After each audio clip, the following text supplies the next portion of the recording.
Ano ang view nyo ngayon? Kasi I think ito yung generation is the generation of artificial intelligence. Yes.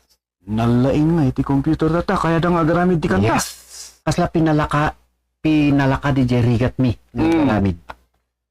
Talaga rigatan mi di jay. No, may ipi di jay AI.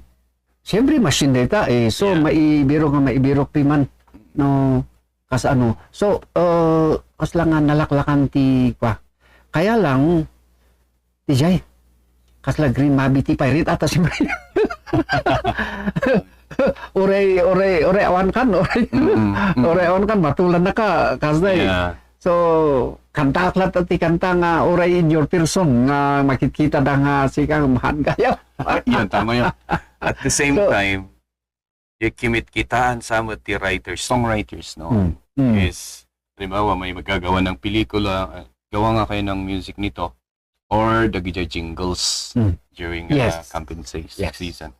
Pero ngayon, parang, wala na, bagsakan na ng presyo kasi, ay, dati tawag dito nga kaya na nga mang usap ti AI, wala na. Grabe. No, denggam di jay AI man ko. Ay, talagang kamado. Awan ti talaga nga pag-mistikan na ata. Perfect. Doon, nakasit di jay. Siguro, dagi jay lang mang-appreciate. Di talaga nga I like to see sinong as he is nga kanta ijay. Kaysa di jay makit-kitak di jay nga han kung amo no.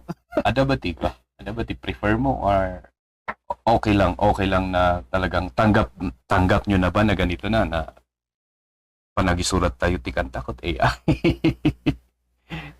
Or mas mayat lata notes train tayo nga itibagi tayo ada yung mayat niya i-train tayo itibagi tayo nga we will sing as we are nga ko DJ AI at awan uri ang taktak na DJ nga kastao awan puso na DJ awan rig na DJ so awan nga agpasumot pagkamalian na DJ sabali lang ta DJ ang kanta nga dati puso na. Ayun. Yun ang wala, no? Yung puso, yung emotion.